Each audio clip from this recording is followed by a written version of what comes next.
Thank you for attending this Board of Commissioners meeting on March 7th. Please join me in the Pledge of Allegiance and in a moment of silence thereafter. I pledge allegiance To the flag of the United States of America and to the republic for which it stands, one nation, under God, indivisible, with liberty and justice for all.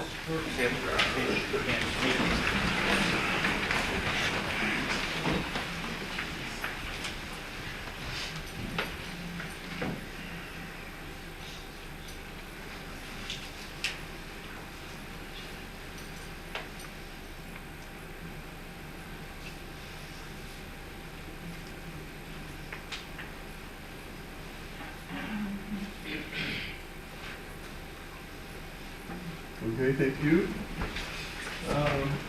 Apparently this morning we have a special presentation. Mike, would you come forward, please? Yes. Do both microphones work? Yes. Yep. Well, I'll stand.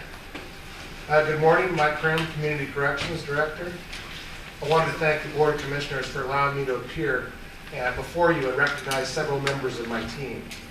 The Service Excellence Award is one of the coins that we hand out regularly at our staff meetings. And every member of my team at some point has gotten one. Recently, I was going over my records and everything, and it became clear that two members of my team need to be recognized for outstanding work over time and for a special incident where they affected and helped save a human life. I'm lucky to supervise the best team in the state of Oregon. I know I've told the board that, and I believe that. Our team is the best, I believe that, and we're lucky to have them serving Coos County. I would like Chris Webley and Mackenzie Davis to come up here with me, please.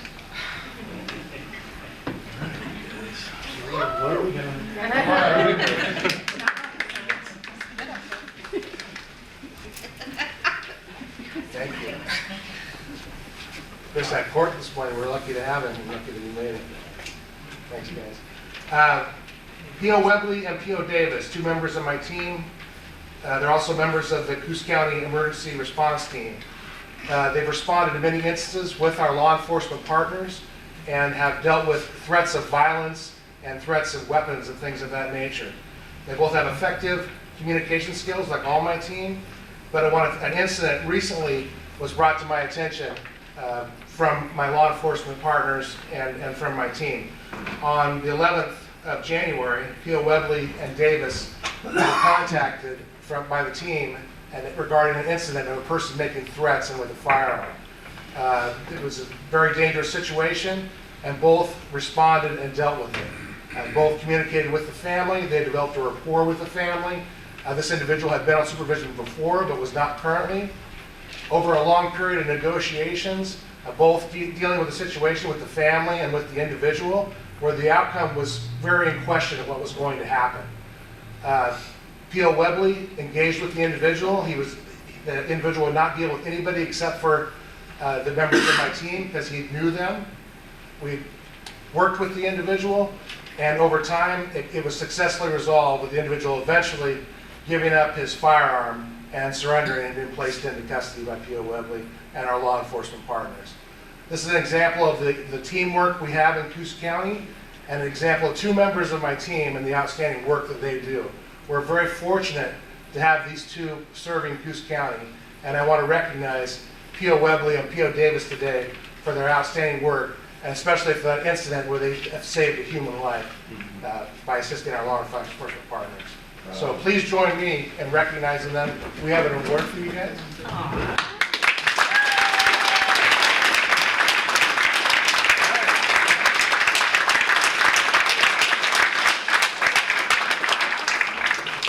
You want to get it? Yeah. For what it's worth, last time I talked to him, still doing well, wife, little kid, mental health issues and stuff, but still doing much better. So I better do one at a time, I'll drop it. don't do that. Mike?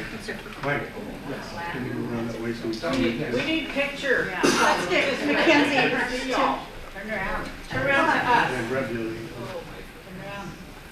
The Soaring Eagle Award. Look this way. Yes. Okay. Turn around. Turn around.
I don't run.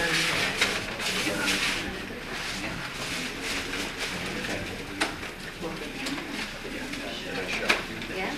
I mean, it's not a bad. Not much.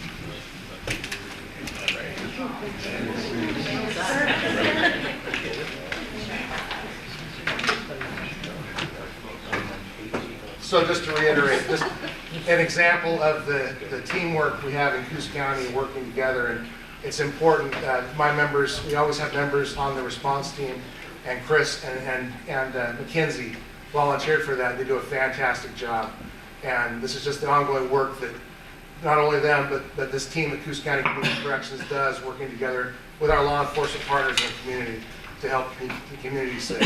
So just so grateful, and thanks to the board for allowing us to recognize them. Thank you, Jim. All right.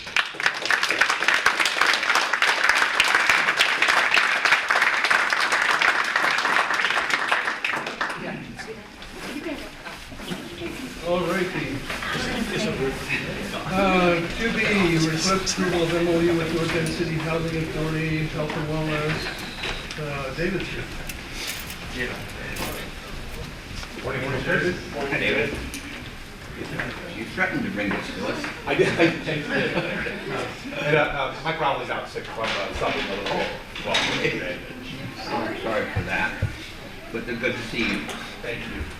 So yes, this is a request for an approval for a memorandum of understanding with the North Bend City Housing Authority to help support the Bangor School project.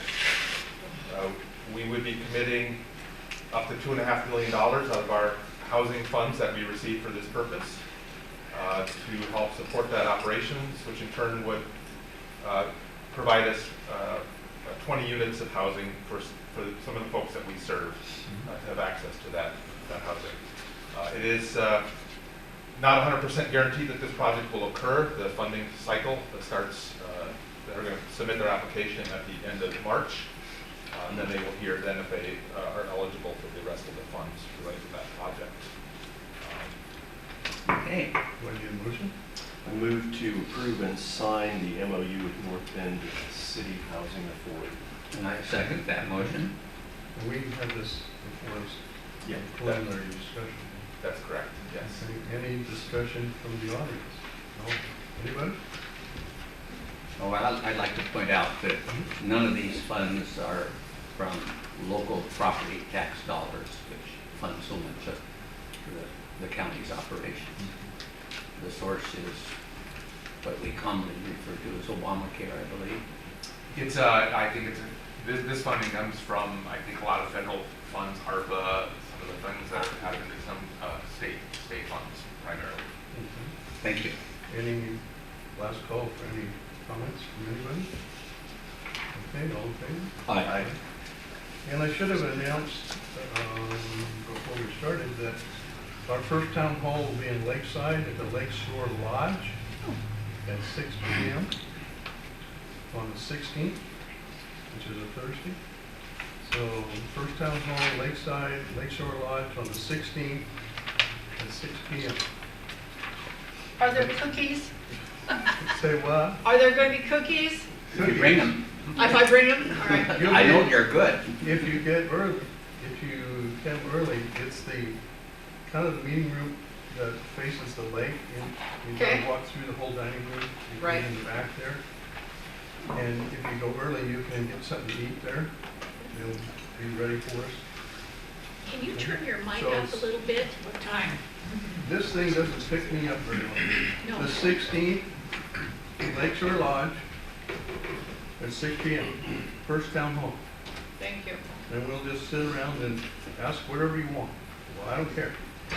Whatever's on your mind. Thank you for doing that. And we'll have, of course, North Bend Coos Bay for one, and Coquitlam Point for one, and Powers for one, and Bandon for one. But so far, we've got this one first scheduled. And it's sometimes a struggle to get everybody together. May I make a comment on that, Bob? Sure. Just to clarify, when I was campaigning, one of the issues that I campaigned on was shifting the Board of Commissioner meetings to an evening hour when more people would be able to attend. It doesn't appear that the time of day is much of an impediment today. Thank you all for being here, but this is Chair Main's move toward accommodating that principle, and the evening BOC meeting format had been tried in the past with pretty dismal results in terms of attendance. My opinion personally is that we're in a different season now than we were then, and that attendance would be much improved from those experiences, but this is a bridge, a transitional attempt to see what that attendance will look like, and so we hope to see a lot of people come out and express what is on their hearts. Of course, Pam? I'm wondering what advertising we're accessing? Sure. Can I help in any way? You can put it out Put on it anywhere you want. Facebook page, wherever you want. Okay. Absolutely. Yeah, sure. Anything. We're Yeah. gonna let the city council know, and the mayor and the city manager of Lakeside know, and Okay. fire department and all those folks. We'll be putting it out on all the Telegram and Facebook channels that are available to us, so yes. Oddly enough, the last two times we had this, it's just been a while, we got more people from Lakeside and Towers than anywhere else. Great. We only got 2 to 3 people from, let's say, Coos Bay North here, besides some staff that went. So hopefully it'll be well attended. And maybe we'll have a vigorous discussion about anything you want to talk about. Anything. I don't care what it is. As long as we don't get into legal issues, that sort of thing. But, and we do have some current pending lawsuits going on in the county. We have multiple ones coming up in the jail as well as others. So generally we can't talk about those kind of things because they're going to court, of course. But anything else? Even Mr. Gurney won't be able to talk about things. All righty. Moving on to 2C, request approval of contract amendment number 2 with Columbia Care and Bay Apartments. And David, you're up again. Thank you, Commissioners. This is a request to approve renewal. This is a long-term contract that we have with Columbia Care for 10 units, plus the support services that go with it at Bay Apartments. Bay Apartments is located in the downtown Coos Bay area, just close to Blossom Gulf School. So this is a request for a total, for the year amount would be $118,800 for the year to support that housing and the supports that go with that housing. Okay, your resolution? Go ahead. To approve and sign contract amendment 2 with Columbia Care for Bay Apartments. Second. Discussion. John? Ron? Anybody out there want to talk about this? Any questions about it? No? Okay, all in favor? Aye. All righty, fair. Thank you, 2D, Commissioners. request approval of resolution Thank you. making additional appropriation to purchase bleachers for the fair. Who is representing the fair? I'll take that one. No one Okay, is John? here from the fair. No, they're working today. Well, good, good. Yeah, thanks for sending your husband out there, Sure. doing that, all kinds of weather. I think many of you know that we've made a concerted effort the last several years to upgrade the fairgrounds and the quality of the programs at the fair. And I think our attendance the last few years has demonstrated that we're on the right track. One of the big projects was to reconfigure the rodeo arena so that you had a better view of what was going on. In times past, the bucking shoots were at one end of the arena. And, you know, sometimes those events last as long as 5 seconds. So about the only people that got to see them were the people that were sitting in the grandstands at that end of the arena. And thanks to a lot of donated labor and help, we've been able to move that across, straight across from the grandstand. So every seat in the grandstand is a good seat. In the process of doing that, we had to tear down some old bleachers, which were probably unsafe anyway. And so we're replacing those bleachers, and part of the funding that we need to accept, it was a donation of $15,000 from the Coquille tribe. So to accept that donation, I move we approve and sign resolution 2302043B. Second? A second? Discussion? All right. I can update you. Yeah, you don't have any? Okay, Pam. I was asking John and Ron if they Oh, were sorry. first, so you're okay. Okay. Yeah. Pam Lewis, Coquille. Gary and Hega, who's on the board, and Keith Lewis, who has worked with Gary, so they're worked well together, are leveling ground today so that the ground will be prepared for the bleachers to come in. They have done an immense amount of work, and thank you for your project heading on that, John. John's the liaison for the fair, and he's done a good job of spearheading, getting that going, and then leaving when there was volunteer work to be done. But he ate donuts, so I was proud of him for that. That's the main thing I did. That's Thank big. you for doing that. Anyway, Thank you for bringing it. these guys are really working hard. It's been wonderful. We've had some comments from other people that watch fairgrounds that say, gee, this looks really great. And it does make a difference to bring people in, and that's part of what we do is promote 4-H and promote the rodeo so we can, tourism kind of thing. So thanks so much. Thank you. So who are these people again? Gary Haga and Keith Lewis. Do you know one of them? I do. Good. I said that a couple of years ago. Still going, good. Yes, sir. What is, Yeah, we need your name and Sorry. general location. Dan Tolman, Hi, Dan. live here in Coquille. Cool. I like the appearance of the rodeo now. I thank you. Where are you putting the new bleachers? The new bleachers will go in that space immediately in front of the grandstands. To the left? No, Okay. it'll be right in front. Okay. So you'll be, Where those have the same temporary views the stands- grandstand people have, but you'll be a little closer to the action. Some of you that sit down at the lower levels will be looking through the railings on the corralling Right. that goes around there.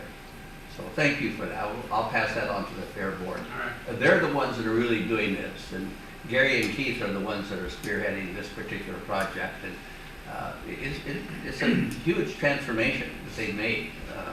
We have new bucking shoots that are awaiting installation. We have new poles to put our lighting on. We have new LED lighting to vastly improve the visibility there in the evening.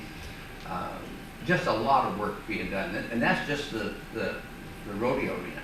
And we've already had people contacting us asking if they could use the fairgrounds and the arena at non-fair times, which is one of the goals of the fair board, and they're accomplishing that. In my opinion, that's a good idea.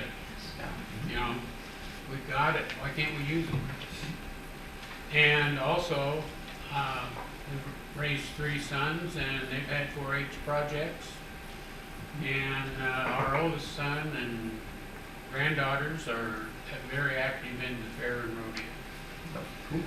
Well, along that line, the response to the fair has been so great at all ages and all levels that even though we have a new, relatively new, 3/4 acre animal barn that the 4-H'ers use, we've pretty much outgrown that, and we're anticipating having to add to that, and that's one of the next things. So if you have some money sticking around loose in your wallet, think of the fair board, they can use it. They got great projects lined up. That would be nice. Yeah, the fair is self-supporting, none of the tax dollars that come to the county from our citizens pay into that, our use for the fair. Thank you, gentlemen. Thank you. Anybody else want to talk about the fair bleachers? Seeing none, all in favor? Aye. All righty, moving on, 2E, request approval resolution making additional appropriations to purchase picnic tables at the fair. John, I assume? Yes, we have, again, a donation of $9,800 that was made to purchase new picnic tables for the fairgrounds. The ones we have there are really old and marred and very hard to keep clean. So we need to approve using that money to purchase these picnic table frames. I move then that we approve and sign resolution 2302044B. Second. Okay, discussion, John or not? Anybody out there want to talk about this one? Picnic table? Seeing none, all in favor? Aye. Aye. Right. 2F, request approval of lease renewal with Nasico Park, authorized chair to sign. Hi, Craig. Craig.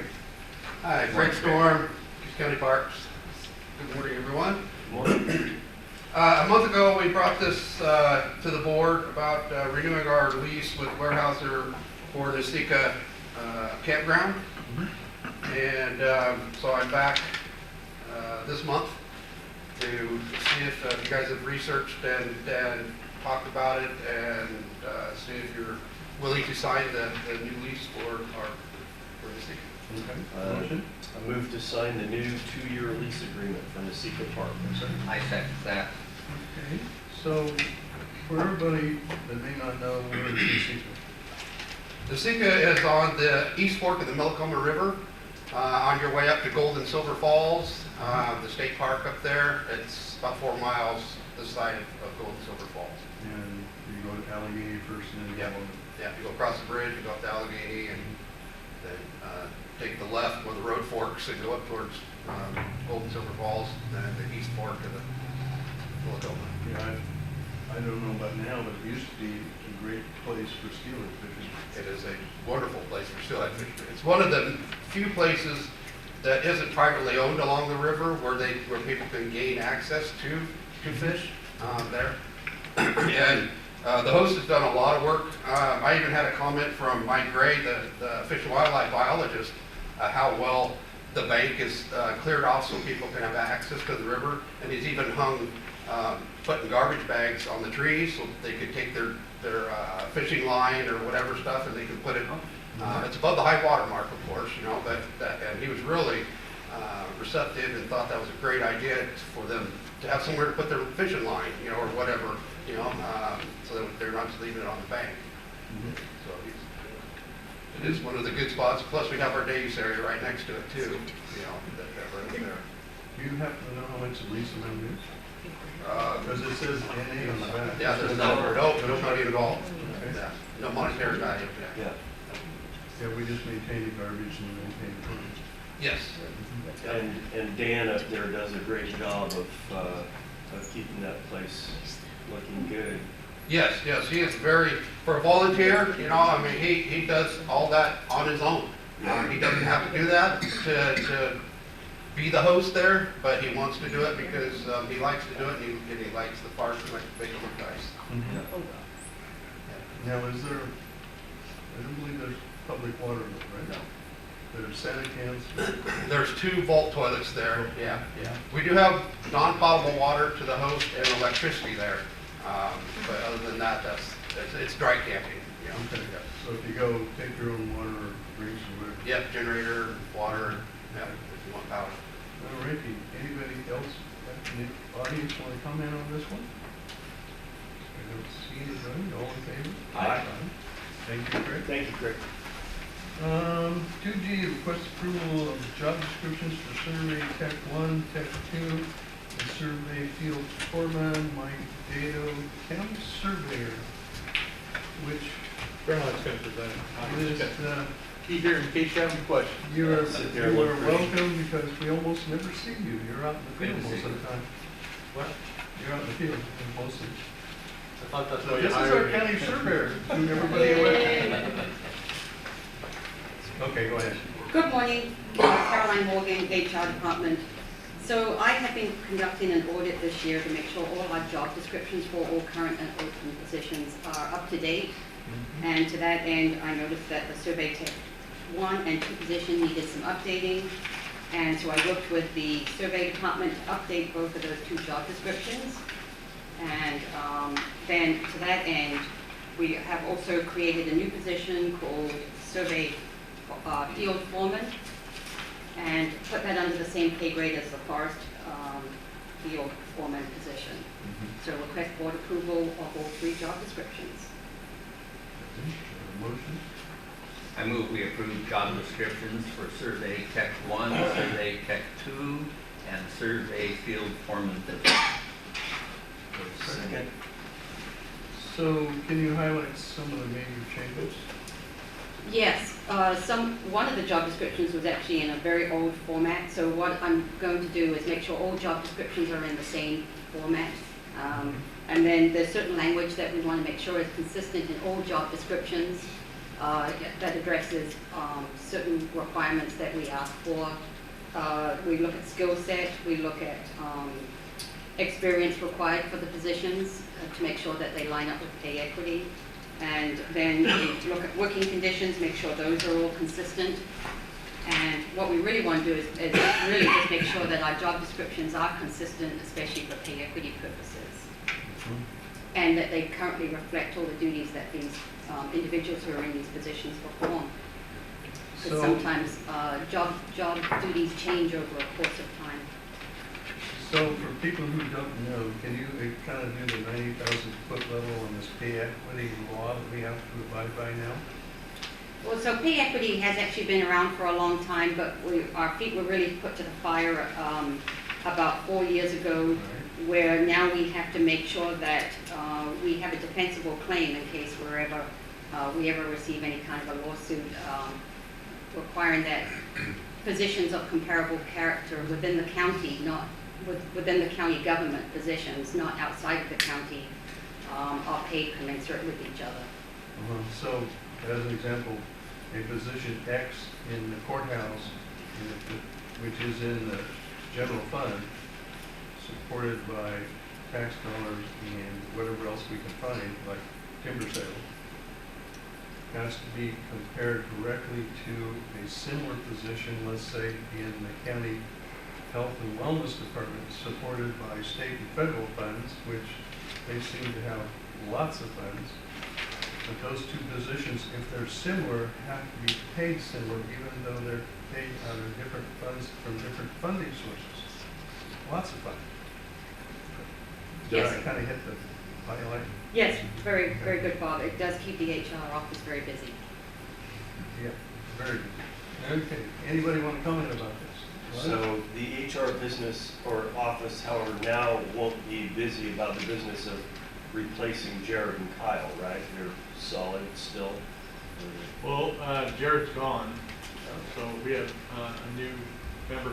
I was just going to say a little bit about this survey field foreman. When I took the job in 2011, I had 7 employees.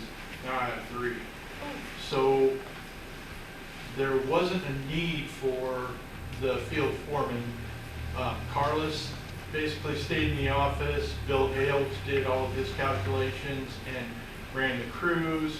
And so they had a lot of techs, but nobody really to supervise in the field. And now it's just Kyle and his assistant. He's been here for 5 years. I used to have to go out on every job and prep it for them and explain to them what they needed to do. And now Kyle takes care of all that. And so I wanted to make sure that he was justly rewarded for his hard work. And you know, he's really gone the extra mile in trying to learn something that he knew nothing about when we hired him. And so we've created this position that better suits what he does. Back when we had 7, there was an office manager, and then there was 6 people in the field. Yeah, they have 2 complete crews. Now you have an office manager and 2 2 people in the field, and if one of them's sick, they don't go in the field. That's pretty typical in most county departments. Yeah. Anybody want to comment, please? Anybody? No? Okay, all in favor? Aye. Thank you. Thank you, Mike. Thank you. Alrighty, 2H, request approval of revised simple job description, driving essentials classification, what is that? All right, so in December, the Board of Commissioners approved the updated and revised vehicle policy. As you may remember, our vehicle policy had not been updated since the 90s, and so it got a complete overhaul. As part of that, we really took the time to identify which positions really require driving as an essential function. And I have gone out to all department heads and elected officials to identify every single position under their control and to determine whether driving is actually an essential function. And this agenda item just requests that I be allowed to make those changes to all job descriptions just for the driving essential selection box. Okay, motion. Move to approve the HR department to amend job descriptions as necessary to reflect correctly whether positions are determined whether or not to be driving essential. And I second that motion. Any discussion? All right. Anybody out there want to talk about this? No? Okay. All in favor? Aye. Alrighty. 2I, request approval of order authorizing roadmaster to enforce certain portion of county code council enforce the roadmaster. You what, sir? Oh, there you are. Hi, Paul. You were hiding back. New council's gonna be on, So, tell us about it. This is just kind of adding on to what's already been done with other departments related to the hearings officer process, and allowing department heads to be able to enforce certain parts of the code, in this case, only the code that's associated with the roads, county roads. That would include county maintained roads as well as local access roads, also known as public dedicated roads. So they're public roads in the county that we don't maintain, but yet we do have jurisdiction over them. Okay. Paul, could you give us an illustration of what some of these violations might be? Yeah, it could be, in some cases, it could be camping in the right of way. Another example would be constructing things in the right of way without a permit. Another one would be, we've had people that do excavation work or filling, putting fill material in right of ways without authorization from the road department.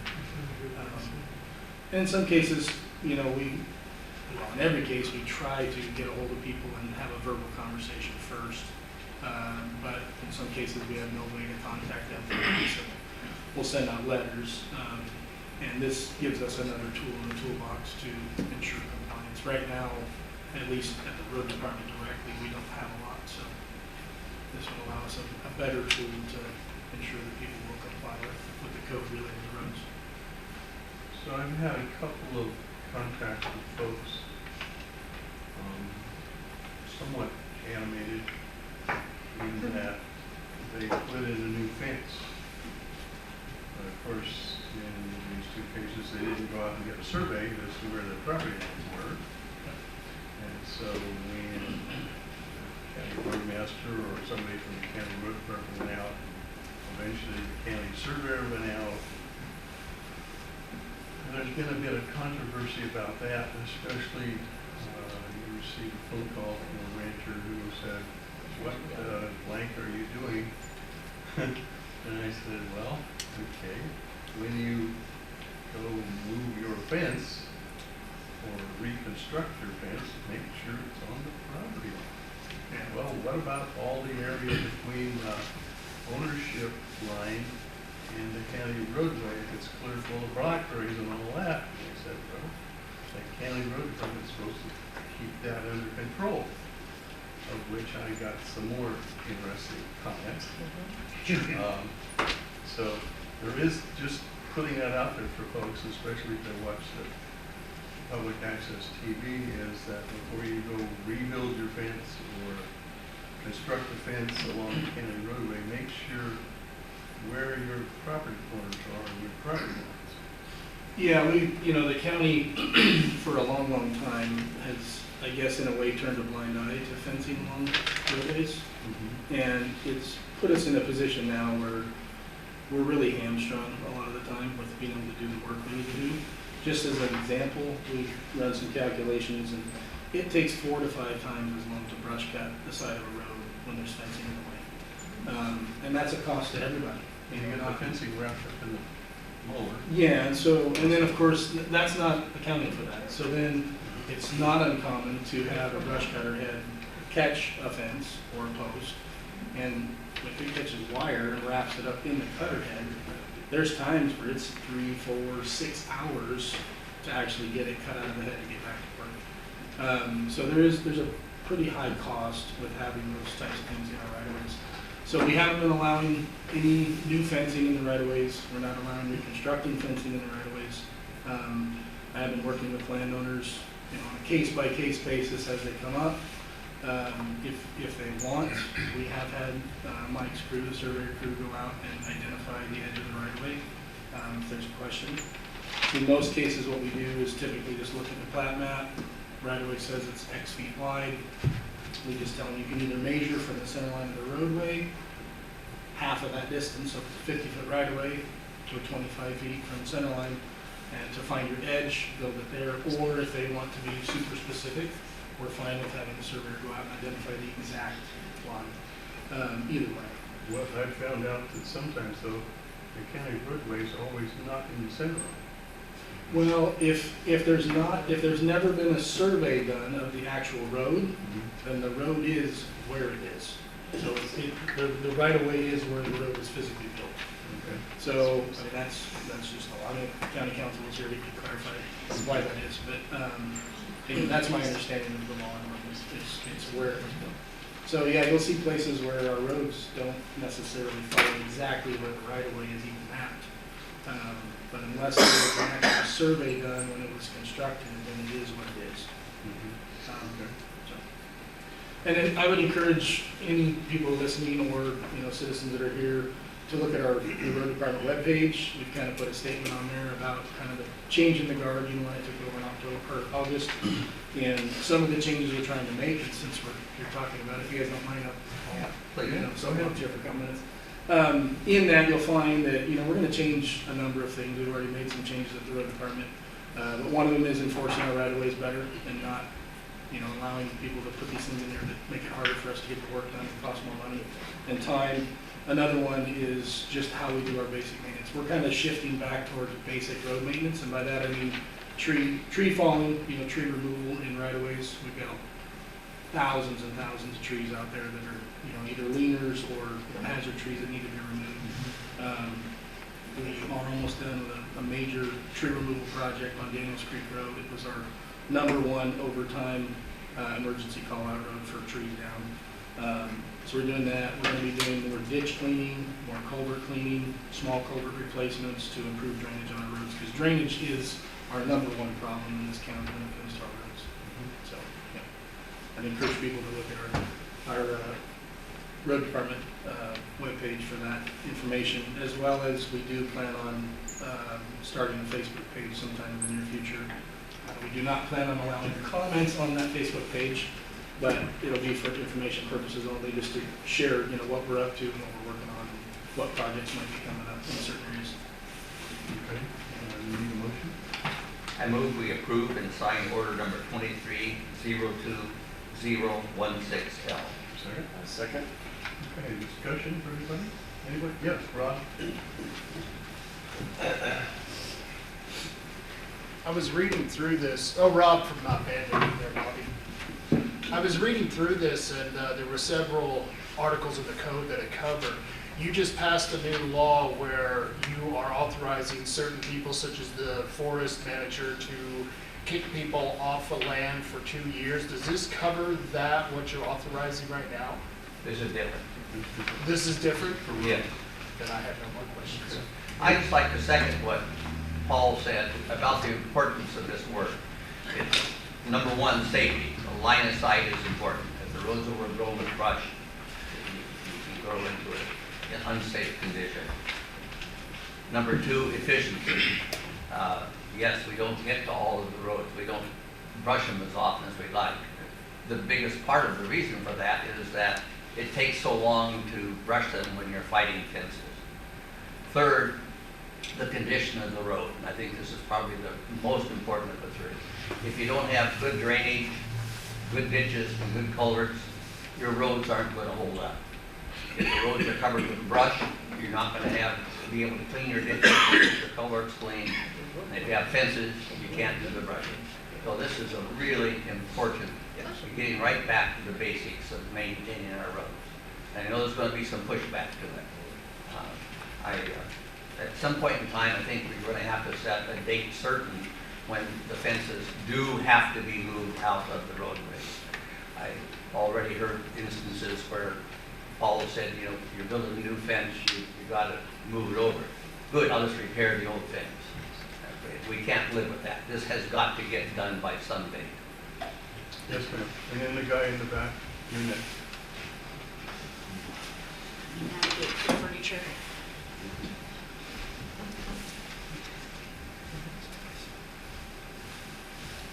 Susan Kirkendall from Coos Bay, and this is just more of a question for you. I used to work in a highway department, and we utilized the program Esri.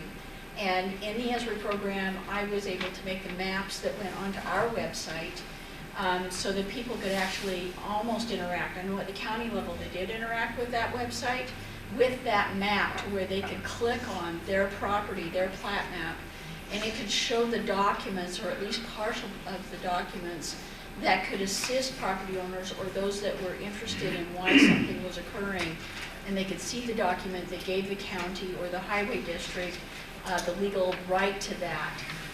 I don't know if this county is using a program that would give them that, but I would really, really strongly encourage this county to think about opting into the Esri program for that, as well as for the election department, because that program is so multi-user friendly to accommodate the highway district and that plat map. Go into Kootenai County, Idaho, and look at their plat map if you're ever interested in it, because it is interactive and it will provide you as the working group as well as the public the information that may stop some of the anger issues and because of the misunderstanding. So just more of a comment than anything. We used to have, I don't know if we still do, I think in the assessor's office, we had an Esri program. My understanding, because I did go in and talk to the previous clerk, Debbie Heller, and asked about that because I am so enthusiastic about this program. That what my understanding was is that this county was using the Esri program as an opt-in to the state. So the county wasn't owning the information. If the county itself will opt into the Esri program, you own the information. You are not leasing the information. I'm trying to think of a better term for it, but it becomes the county's. So if anything ever, because I know there are other programs out there that you use their services, but if they ever decide they don't like you, they own the information and they take it with them when they withdraw from whatever agreement you have. If you opt into the Esri program, and there may be other ones out there now that are as good or even better, but Esri seems to be the top dog in the field. Every time you go on Bing, every time you go onto a mapping program, it says powered by Esri. I'm a real advocate because I think it would help the highway department because that's what I did. I was the person in the office that took the phone calls from all the angry citizens. What the are you doing? And I could easily give them, they could come in and sit with me and they could look at the documents because some of these documents go back 100 years or more. And they don't know this. Even when they buy their property, they don't even know the documents that are sitting there. They give that where their property line ends, the county line starts for the easements and right-of-ways. And they don't understand that.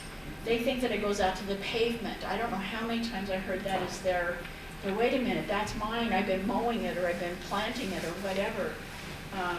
It was a great tool.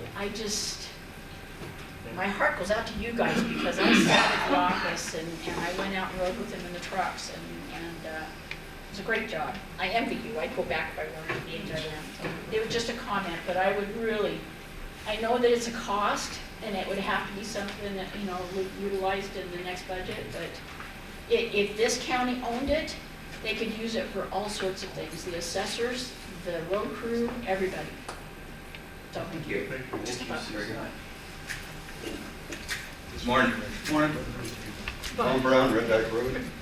I'm just curious if you have any plans of doing any repairs on any roads or, I mean, our roads are bad. Any roads? Yes. On Red Dyke. We haven't had no repair jobs out there in a long time and they're really, really bad. Yeah, well, we're actually have as far as brush cutting, we have a brush cutter that's on Seven Devils right now, and he's working his way north. We have another one that, we have a guy that runs it usually on overtime on Fridays or Saturdays occasionally. And he's over in the Coos Bay area kind of working south. So I would expect within the next month and a half, I should be in that area. The brush isn't really, yeah. you do the pavement? The asphalt, we're actually going to do something a little bit different than what's been done in the recent past. So we pay a company to come out and actually assess the pavement conditions of our roads, just for the asphalt roads, of course. And we get a report from them, and it actually provides the current condition. It estimates what condition it'll be over the next 20-year life cycle. And also provides recommendation as to what we should do to repair, whether it's, you know, maybe fixing certain small areas where we have potholes or alligator asphalt, or maybe in some cases they might say full reconstruction, you know, it's just too far gone. So we're going to start actually using that report to manage a little bit more about where we pave and how we repair pavement. In the past, you know, the number one tool that's been used is just a simple inch-and-a-half overlay over things, and we're going to get away from that and start focusing just on the actual problem areas instead of covering all the asphalt. So you'll, like I said before, you're going to see quite a few changes, at least that we're trying to make. It's going to take some time. Yeah, it's going to take some time. Big old chunks coming up, and yeah. They're all dipped, so the water just sits there and it freezes, and it's just, we got a lot of it going on out there right now. And you know, once you get, I don't understand because it's spinning this, but you know, once you get an asphalt surface road where the asphalt's broken and water penetrates into the subgrade, then it causes a subgrade failure, and now you've got a much bigger repair. So we have a lot of areas around the county like that. So we're going to be focusing on fixing those smaller areas that are like that, rather than just covering the whole road with asphalt. I was wondering, I maintain my own brushing in front of my place, all my property, and my neighbor's property, and my other neighbor's property, and the road across the street, I maintain that. And could you come over and do my house? Sorry. But I was wondering, even though I do all this, they still come and spray that stuff, and that's the main reason why I do it, because we just got our fish-friendly tide gates in, you know, for the creek there. And we have a no spray program. We announce it by usually right after the first of the year. You have to sign it by the middle of February. It's every year, you gotta do it every year, because property owners change all the time. So we tried in the past where we let people sign up once, and then it was just an agreement in place until whenever. It doesn't work well. So I just call you. Yeah, just call us. We've already ended it for this year. But if you're usually where it gets mowed, and it's being, you know, managed pretty well. I maintain it all the time. It's always maintained. Yeah, our herbicide spray guys usually don't hit those spots. I know, that's what they work. Yeah, I will say though, the one issue we have in those areas is, you know, outside of especially an asphalt surface road, you need to have a gravel shoulder that's not sod, it's not grass. I mean, the shoulder is actually part of the travel way. It's an area that's designed to actually recover your vehicle if you start to leave the main travel surface. And if it's grass and plants rather than rock, it's a lot easier to lose control actually off the road. So yeah, we have no shoulders on ours. Yeah, our red dye. Yeah, we've got plenty. But our road is sunk down, and what little shoulder we have is way above, so water stands there.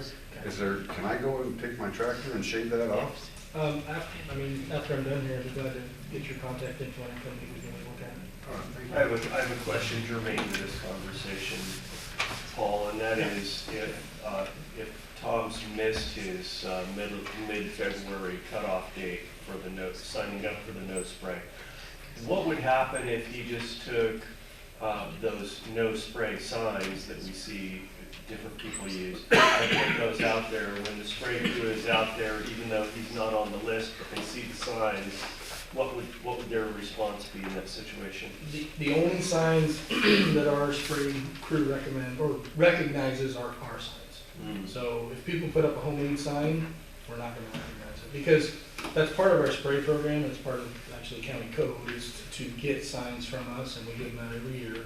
They're made of a special type of material. They have your permit number on them, and the date, the year that you got them, so we know. That way when our guys are out there driving the roads using herbicides, they actually know who has a valid permit and who doesn't for the current year, because sometimes people will sign up one year and then they might change their mind and say, no, I don't want it anymore. But if they leave their signs up, which a lot of people do, most don't take them down, but if they leave them up and we just didn't spray anywhere with their sign, well, then they call us and say, hey, wait a minute, I didn't sign up this year, I wanted you to spray.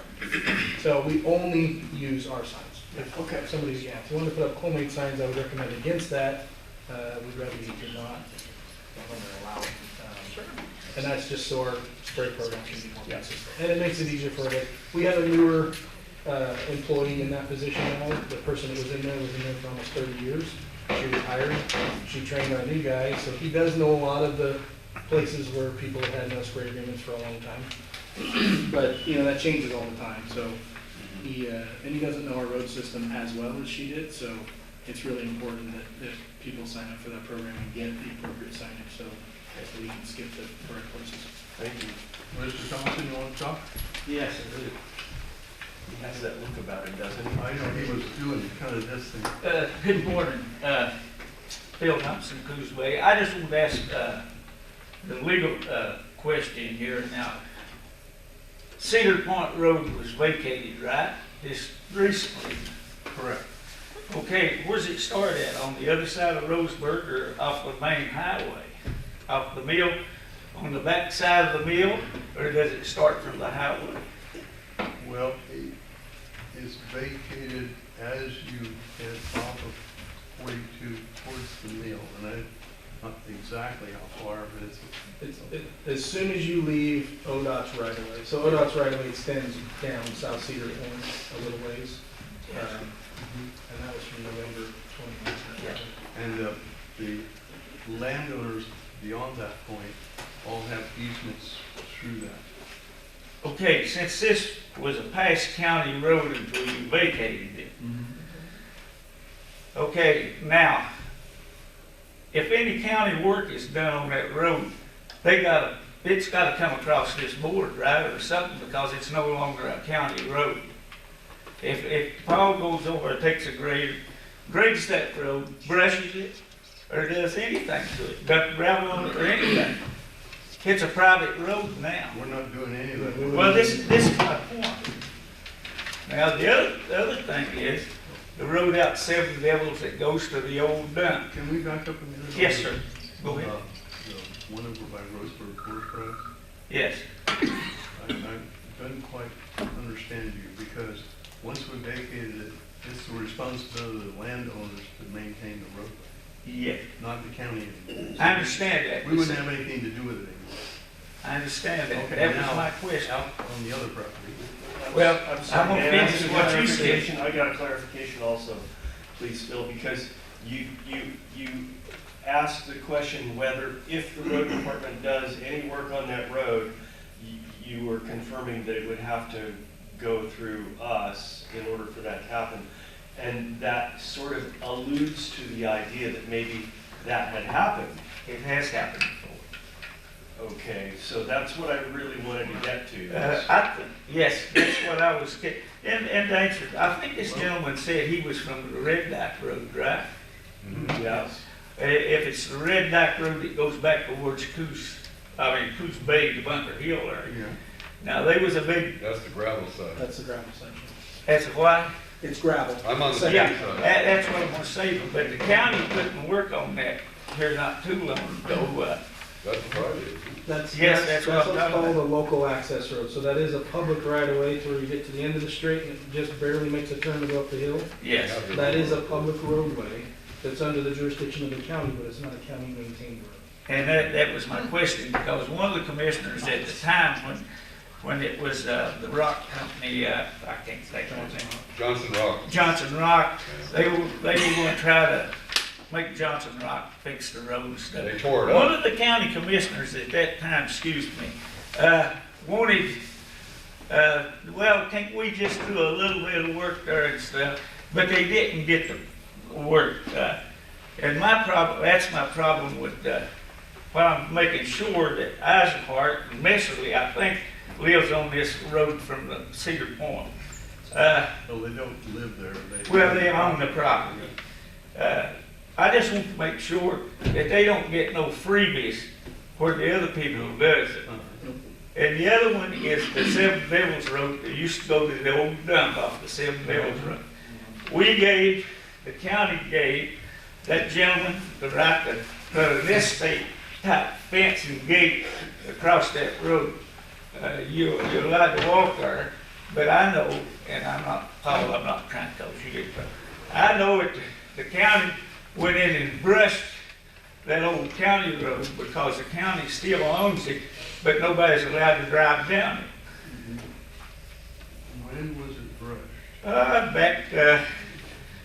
Back before we lost all the foliage off the stuff, what do you call it? I forget the name, but it goes to the old dump out there. I know which road you're talking about. That's still a county maintained road. Yes, except they got a gate to public or nobody can go through I it. can double check that. The property owner has sold, he stopped everything except you guys and maybe the sheriff from going through there. So I don't see why we have to brush stuff like that. If the road's no good, we shouldn't be owning, or, you know, I think it was very wrong for letting a private property owner block off a county road, or probably there's a half a mile road beyond that. And I'm not, Paul, I'm not blaming you, it's came across the board. Bill, that's when ORC was mining out there. Now, the gate was left there, so Paul's gonna go and look, see if the gate's still necessary or not, but that's when ORC was mining out there. And the county road only goes a short distance, then it becomes private property, where they were mining. Robert, I think he's talking about a different road. I brought the pictures in here. I took the pictures myself and brought them in here and showed you guys. You're talking about old county dump? Yes. What Abandoned road outside. You've talked about both of these, so I was a little confused. Well, there's a lot of conflict in this county about what some people can get and some can't. I don't think we should have ever gave a private citizen a right to block a county road, and he owns property down through there, but it doesn't go to the end of the road. So I bet just because he's got money and owns property, he shouldn't have had that right to put the gate. I was sure when the lawyer brought it across the board. Anyway, I'll quit and thank you, Bob. Okay, Dino, you had his hand up. You're still interested. Anybody else want to weigh in? Just got road problems. By the way, nice seeing you again. I'm Dino Galan and I live in Bandon. I do have a dog in the fight. We moved there, let's say 35 years ago. We are contingent to Bandon Dunes. I have Fay Road. I own both sides of it. In the past, the brushman always had compassion to keep my privacy. It took us 35 years to get this standing up enough that you can't see through it. Great. My wife and I have maintained that 700 feet, both sides of that road. Excellent. Just about a year ago, they brought in the brusher.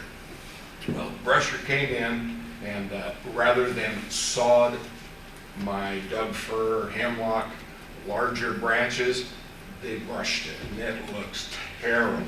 It looks like, well, you know what it's like.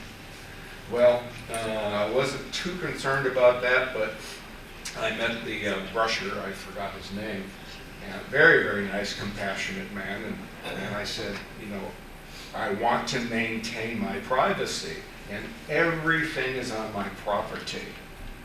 My property. However, as you know, bushes grow, the branches do go in, but they're not a hazard. I had to disappear. I came back and he brushed that thing so far back it's naked. It's like I'm looking through a skeleton.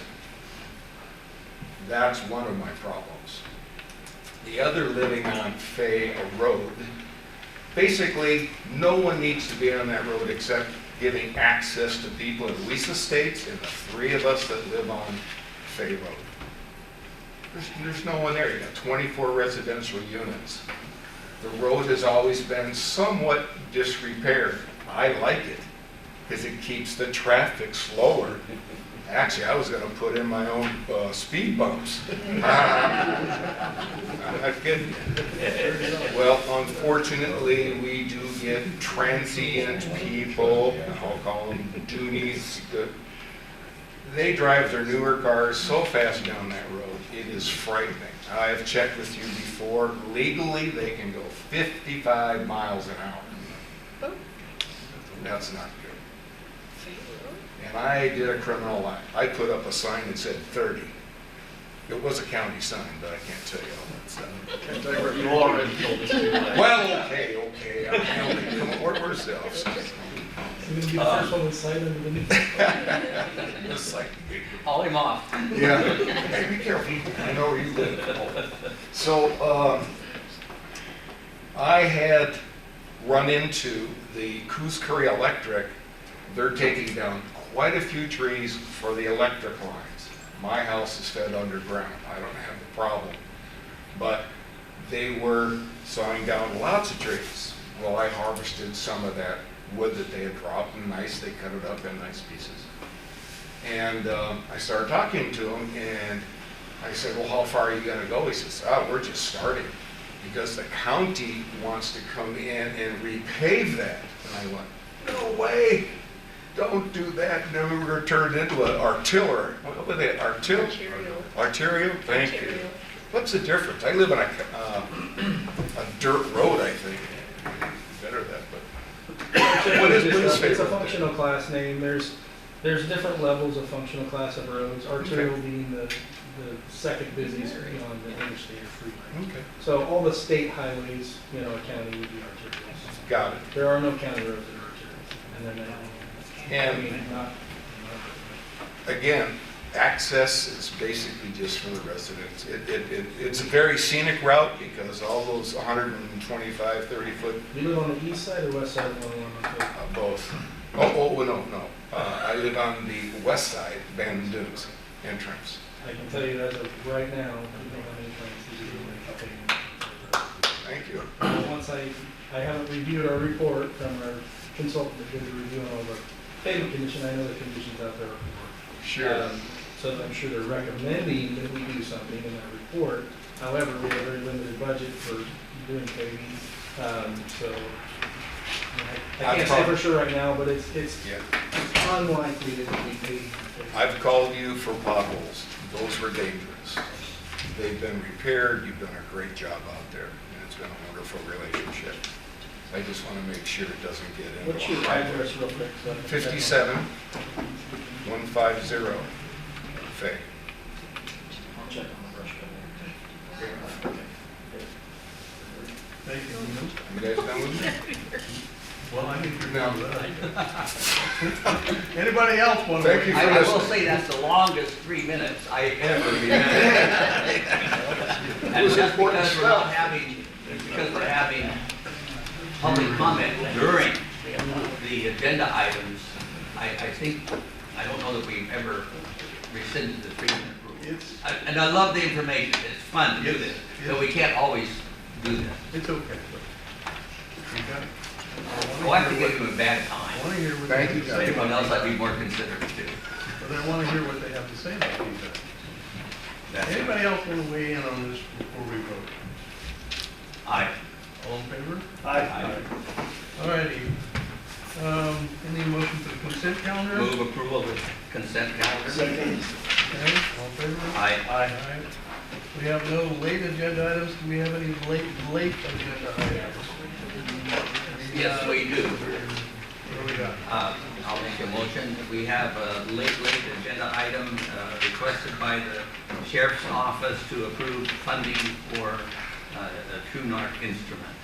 I would move we accept review of the late agenda item. Second. Okay. So we have motioned and seconded to allow late agenda items.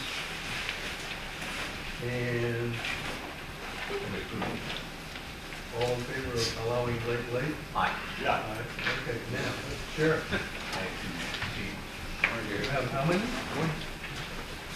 Is that all? Apparently John has some more of these. Oh. Not involving you. Okay. I wouldn't get prepared for this. Good morning. Thanks, you got, Sheriff. We've done this one before. We, last time we increased spending authority based on the grant from the tribe for $20,000, but unfortunately we kind of messed up the agenda item itself.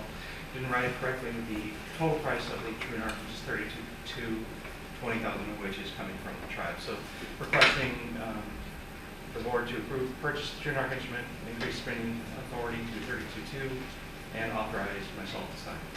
Motion? I move we approve the purchase of the True North instrument for a price not to exceed $32,200 and authorize Sheriff to sign. Yes, sir. Second. Discussion? Anybody? Hearing none, all in favor? Aye. Thank you. Thank you. Dave, you give this one. And two of these lately have been items were one you suggested, Mr. Chair. The first of the two is regarding, request a late agenda item to approve sale of a tax foreclosed property. Okay. And I move we accept that late agenda item. Do we have a second? Aye, second. All right, go ahead. Yes. Yes. All in Aye. favor? Aye. Okay. Lance, you'll run up and explain this. This will be the sale of the property. Okay.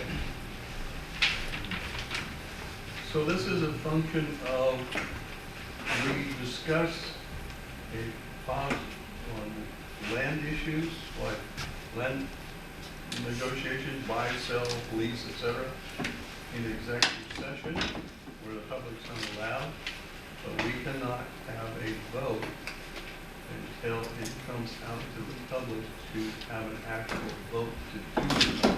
We only discuss the merits of the case in executive session. So we had two of these this morning where the county forest was there talking about these two pieces of property. One's a sale and one's a purchase.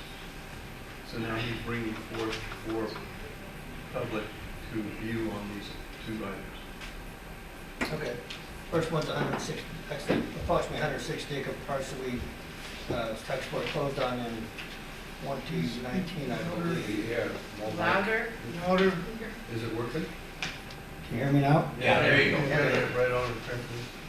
Okay. All right. The first parcel, the approximately 160 acre parcel, we tax foreclosed on in 2019 and turned into county forest. It's a piece of land. It lies across the bay, separate from our main blocks of county forest. We've been approached to sell it by a private timber company, and we'd like to proceed with that sale. Okay. Do I have a motion? I move we approve sale of the foreclosed 160 acres described by the county forester. Okay. Discussion? How long has that parcel been in our inventory? Since 2019. Oh, yeah, okay. And incidentally, we got $20,000 more than the offer. Than the offer originally. Thanks to this negotiating prowess. I understand it's kind of a rough piece of property. Yeah, it's a piece that's been neglected. The county looked at trading it back in the early 1990s. It's been logged and it's never been replanted. It's just a brushy mess.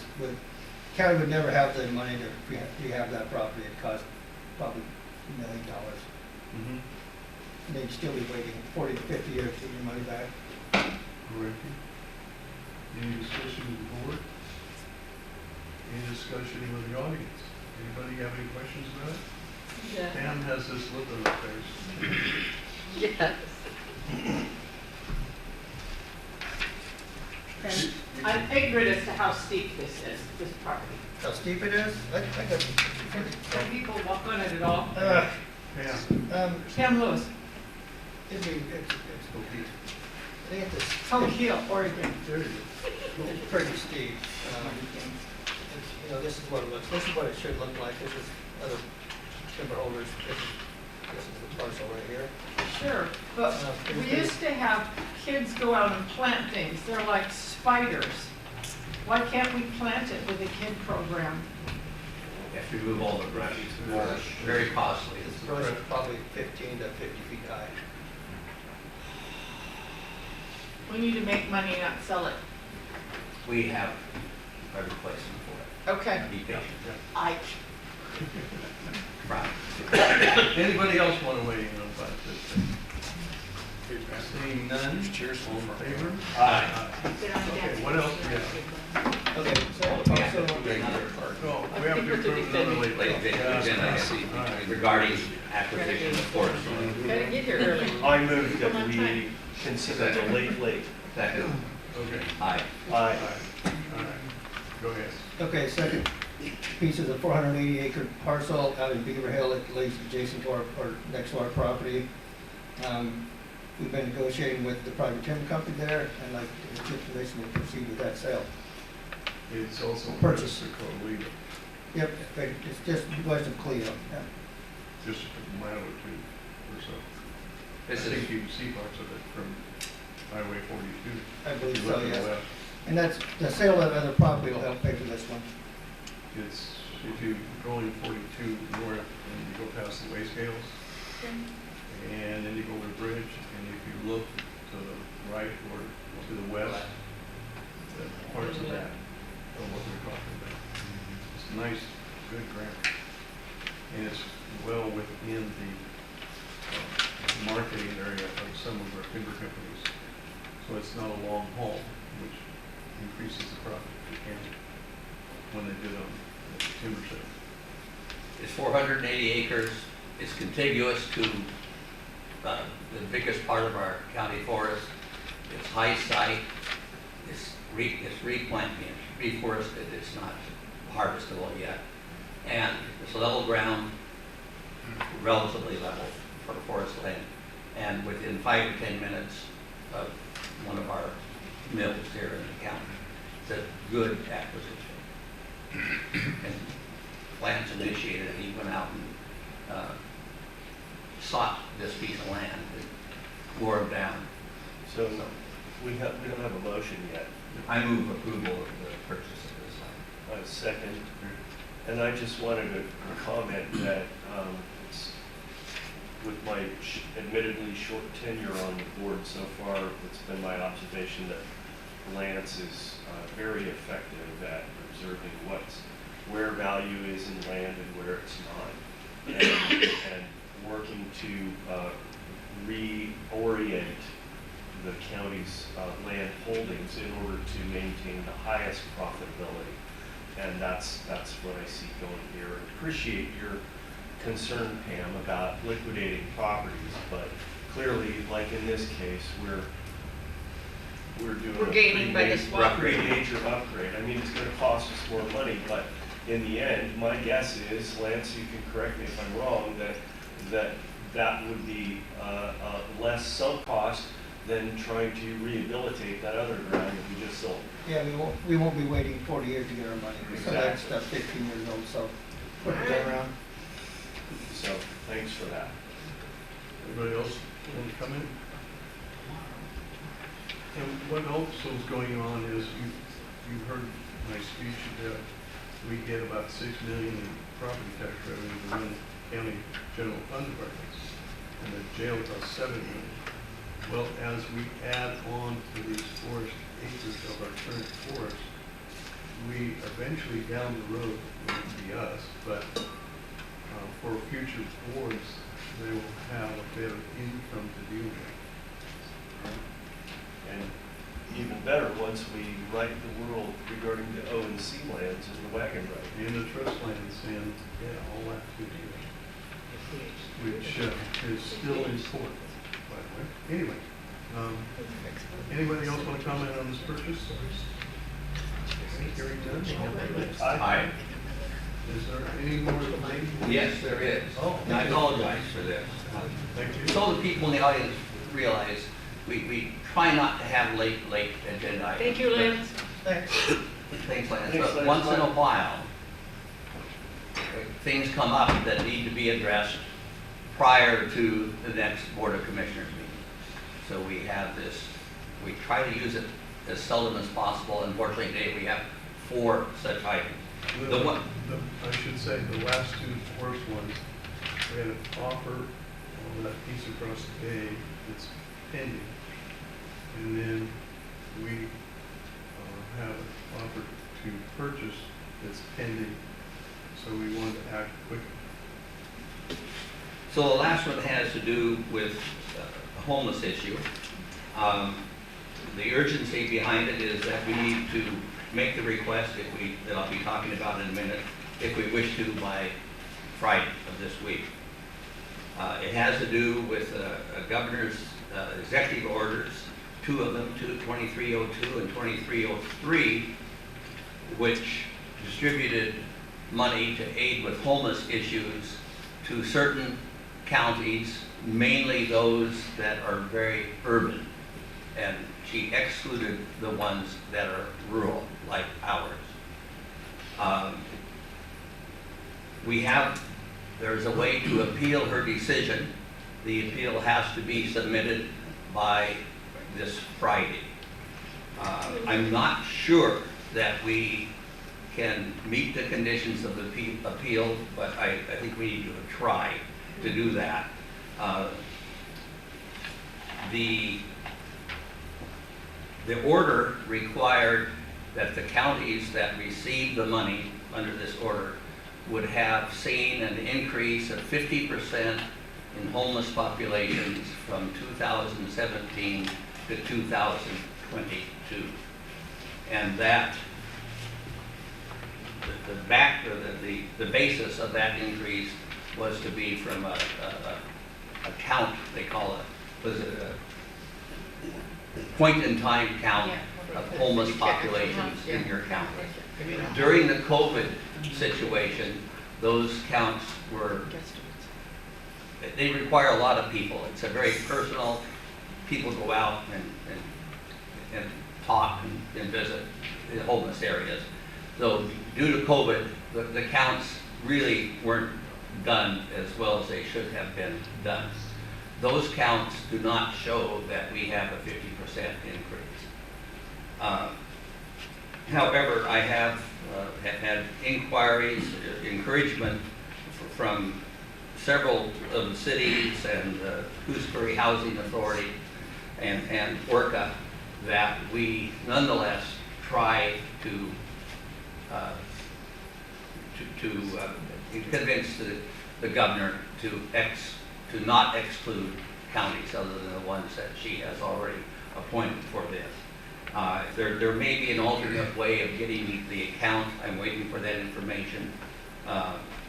But I'd like the permission of the board to write a letter to appeal the governor's decision to exclude us and other rural counties from getting this money. So that's the purpose. I move to hear the late agenda item. I guess you just heard it. I second that. Okay, all fair. Aye. Okay. You want to explain it again? No, sorry. I got all wound up there. Jumping ahead.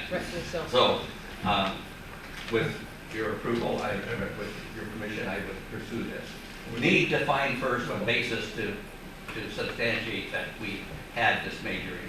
Entertain a motion to have you do this. I move to encourage Commissioner Sweet to pursue this appeal with all the vim and vigor he has available to him. Take mine. I would second that wholeheartedly, Mr. Street. I think we have someone much wishing to talk. Yeah, I just have a recommendation. Name and My name is Charlotte Carver. I'm from Bandon. There's absolutely a need to address homelessness in our communities. There is some other data that you might be able to support the claim. Student homelessness is tracked by school districts, and that has been consistently tracked over the years. I know that the Coos Bay School District has a high percentage of students that qualify as homeless, and that might be a data point that you could look into. It's publicly available. I ask you a favor, and could you gather that information and get it to me? I'm under time constraint. We've Yes. got budget the next 3 days, and I'm trying to figure out how many I have, and I'm gonna get this. Yes, I'd be happy to share Thank you so much. information about that. Yeah. Appreciate that. Do you have his email? Yes. Okay. Thank you. Thank you, Charlie. Anybody else want to weigh in? Yeah. Rob, I'm sorry, Rob first. Oh, Rob's first. Where did the governor get this money? From us. From us. Yeah. And the legislature, they didn't do this. This is the governor's mandate. As far as I'm concerned, you should appeal the mandate for her not having the authority to do this kind of garbage. All we're doing is redistributing wealth from people who are just barely surviving and getting along to give to people who, most cases, have gotten what they've gotten because they've made very bad choices. And this should be something that's coming from the legislature.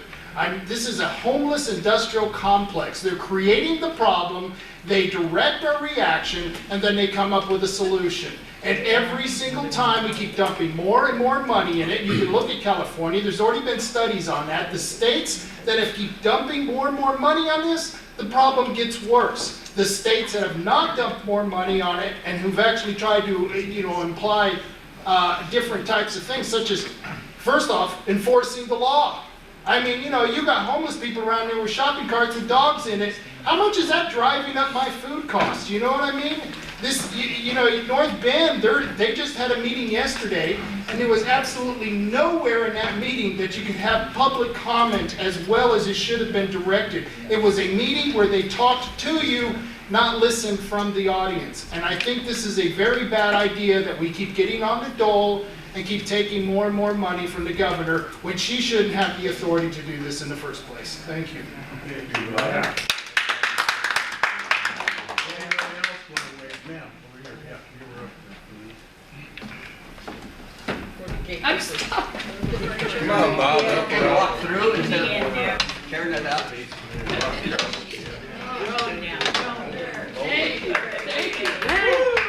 Good job.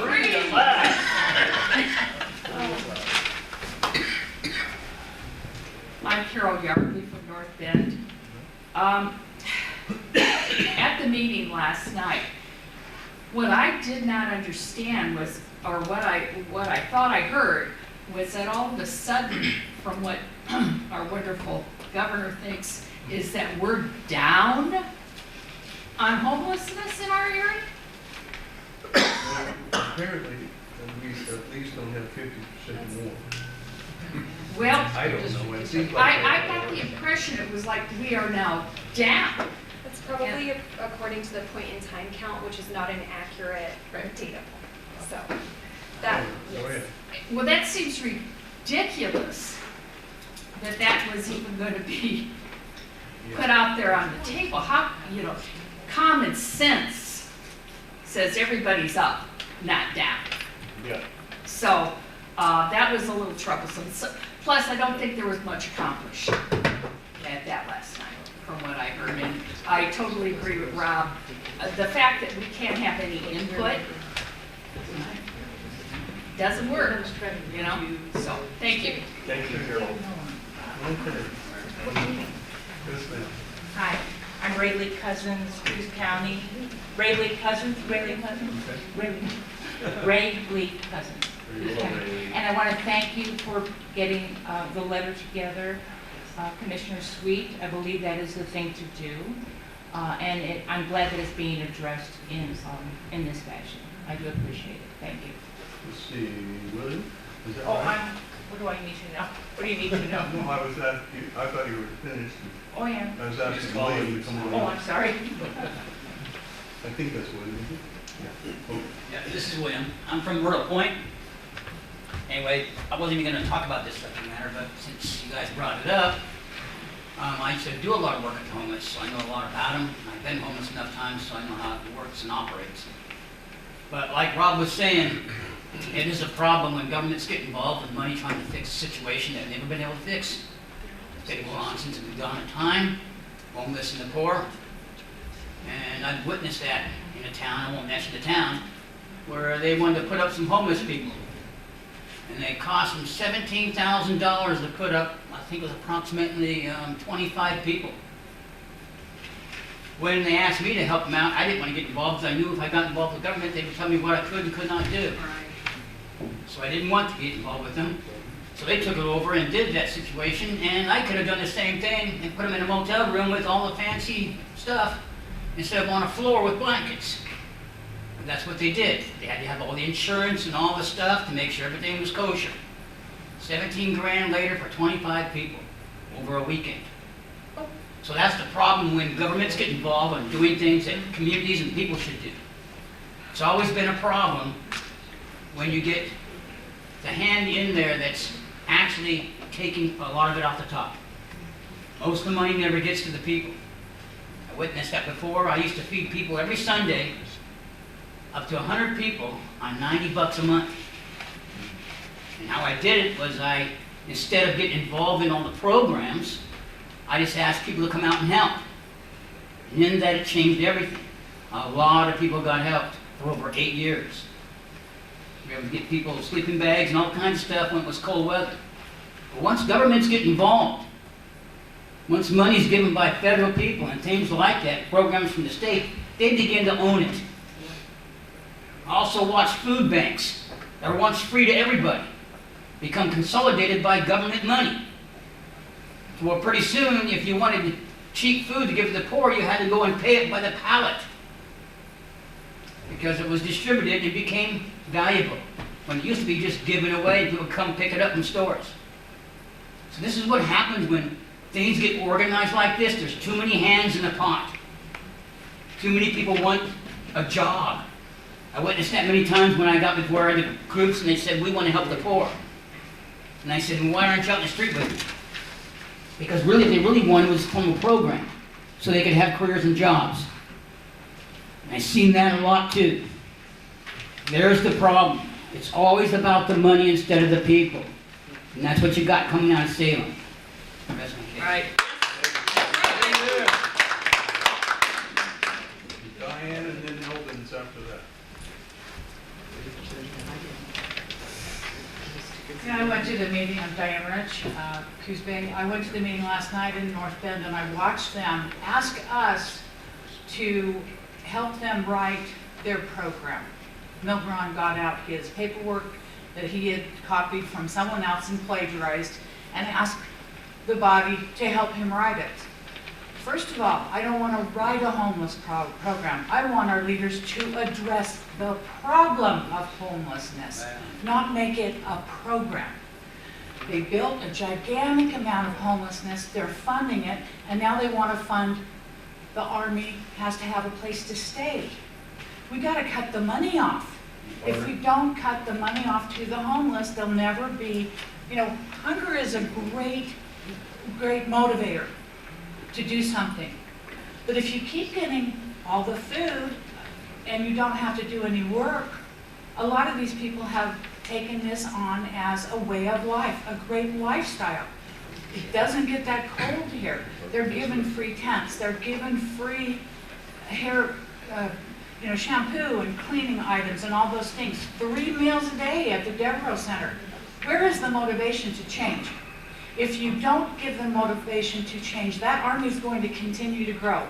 And it's going to continue to take over our homes. And we don't want them parking in our backyard. We don't want them camping in tents. We want our leaders to address this, cut off the money, and things will change. We let it go through the churches. They'll help them with food. But what really needs to happen is they need to not receive funds, so they'll be motivated to do something about their situation.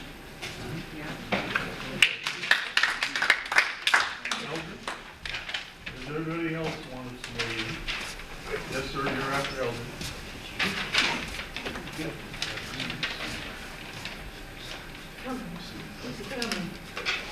Eldon Rollins, Coquille. Did homeless people cause hedge funds to drive the cost of real estate through the roof in this country? Okay. Sir?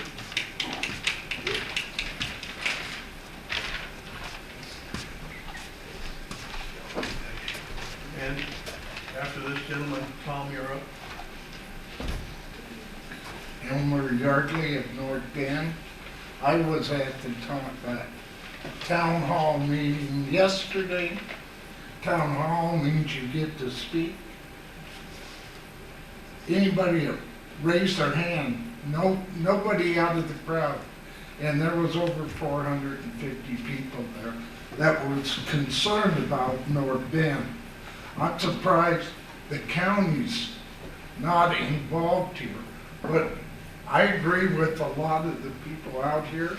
They said, hey, you feed the problem, all they're gonna want is more.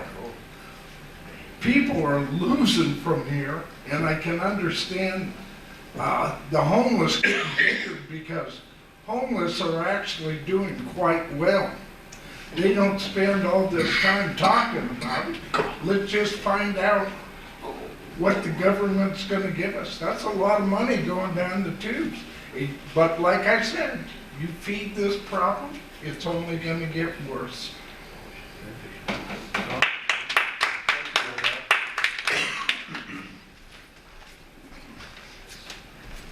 Anybody else will comment? My thought on it was maybe start a program where you can be in a position to offer them a job, and if they're able, and if they don't take the job, then red flag them and be done with it. And from what sounds to me like we need to establish a place for them to go so we can get them off the streets and get them to wherever in a corral place somewhere. That's just my thought on that. Yes, ma'am. I know I already spoke. I'll be brief. So, Charlotte Carver in Bandon. I just want to say that homelessness is a really complex issue. There's a lot of reasons why people end up homeless. Homelessness is more than just the people that you see on the streets. It's more than just people who are struggling with addiction, people who are unemployed. Like I was saying, we have a lot of students that are homeless, a lot of families with young children. There's a lot of people that you may not see. When we're talking about supporting people who are homeless, we're talking about young children and families. It's not just about enabling.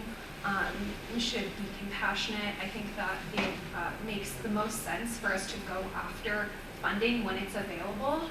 I think that we need to do whatever we can to make sure that our community is accessing the resources that could be available to our community. I know that there's a lot of debate about how to support the homeless, and I think that that's where you could get more public input, look at evidence-based strategies to address the root causes of homelessness. But what you're talking about today is just going after the funding that could be available to our communities. And I think that that is the most responsible and compassionate thing that you guys can do. Anybody else?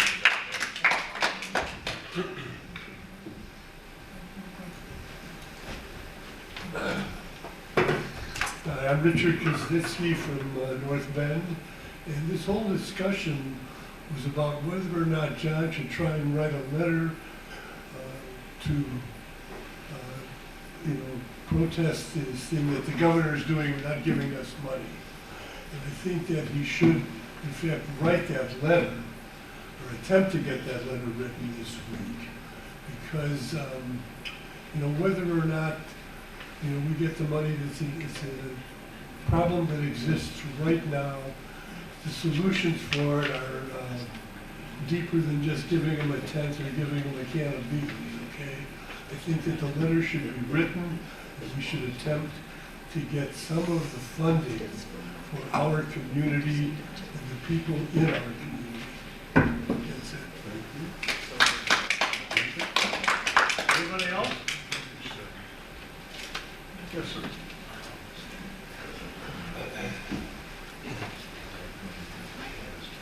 Hey, Matt Wilbanks, Coos Bay. Just a couple quick points. We've got a couple issues dovetailing together here.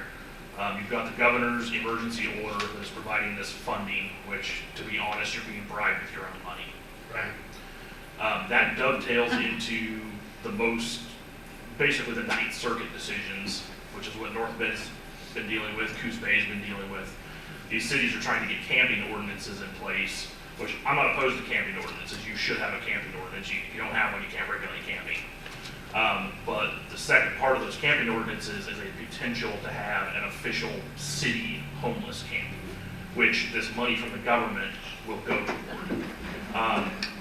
Everyone knows I'm the biggest fan of the Devereaux Center. Tara Johnson is already on record on Facebook basically saying that she hopes to or is going to be involved with whatever North Bend comes up with as far as a campground. We know what happens at the Devereaux Center on a nightly basis. Some of you may have heard the news that just happened in Roseburg. They had a warming center at their senior center, and a man stabbed, I believe, 8 people. The police had to respond, surrounded him inside the building, and they were forced to shoot him dead because he tried to attack them with a knife. Okay? I'm not opposed to warming centers either. But just like when you go to Portland, you go to the big city, you go to a club, what happens when you go to the club? You get frisked for weapons. These warming centers have people who are either mental, drug addicted, or both. Tara will even admit to you that the majority of her clients have those issues. We can argue about what the root causes of those issues are, but the people going into these warming centers, homeless they may be, but they are mostly mental, drug addicted, or both. I'd say 80 to 90% of them. I encounter them as a neighborhood watch on the street on a daily basis. 90-95% of them carry weapons, which I understand. You're out on the street. I would have a knife to protect myself. But the combination you're creating is a mental or drug addicted person with a weapon going into a warming center with no security and no frisking.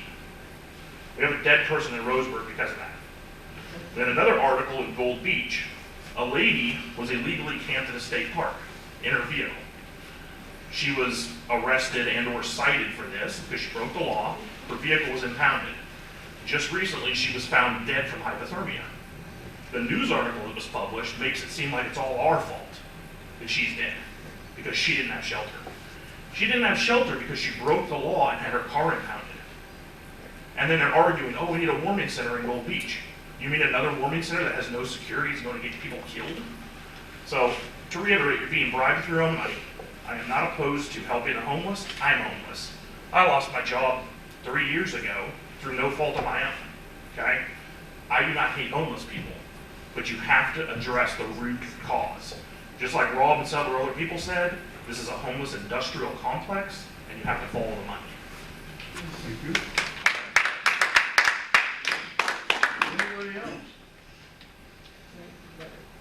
The only thing that I would like to add is that I have been involved in these meetings regarding homelessness, and my message has been consistent.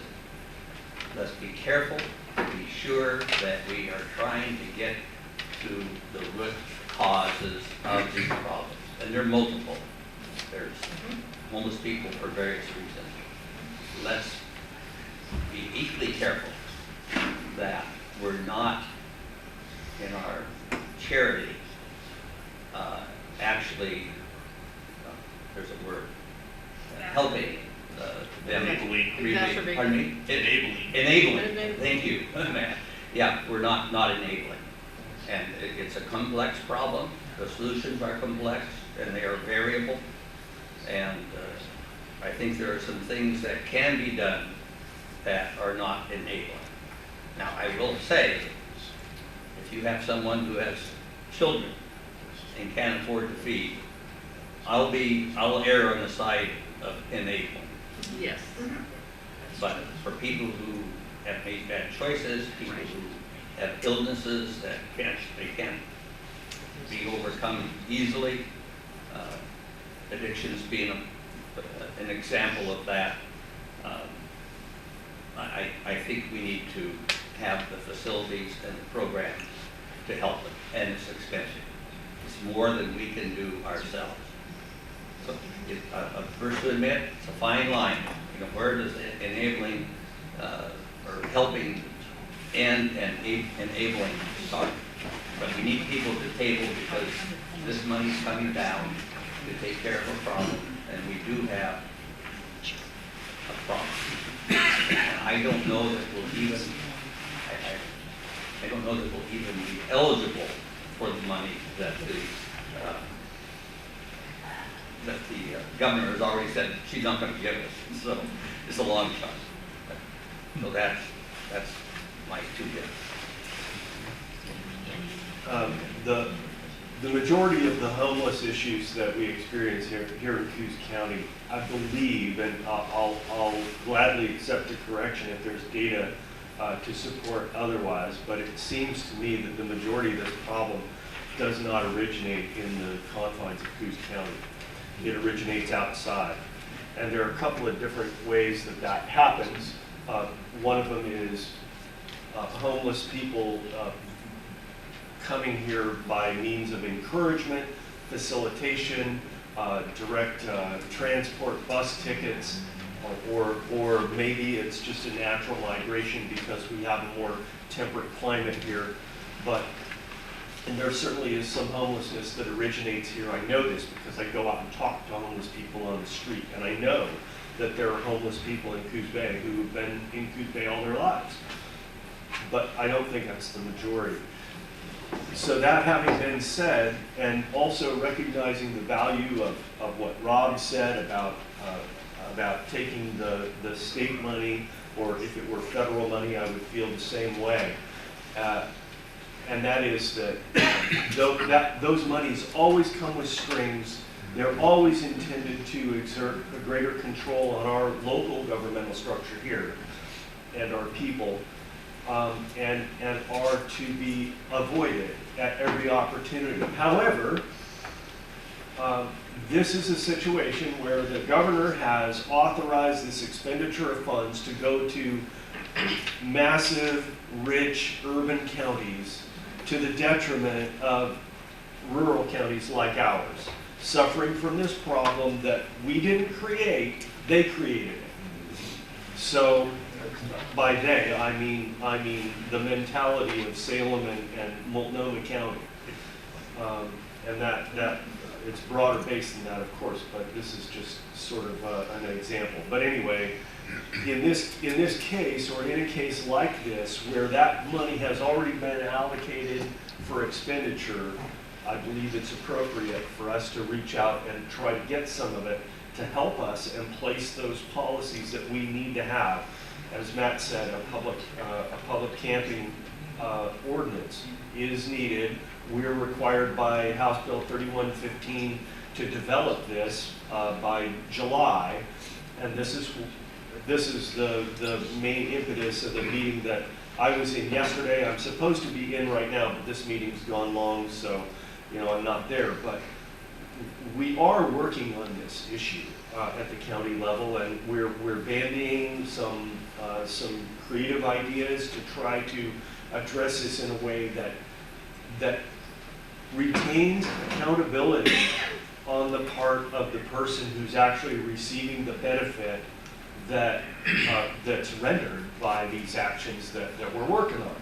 So, it's not about a handout. I'm opposed to the handout. It's never productive. But a hand up for somebody who's really looking for that hand up is extremely productive. And it's in the interest of our broader society and culture to reach out in compassion to those who are in this situation through no or little fault of their own and seeking to get out of it. We need to help them. And we also do need to correctly recognize the delineation between the ones who want out and the ones who just want the free stuff. Those people need to go, and I don't want anything to do with helping them.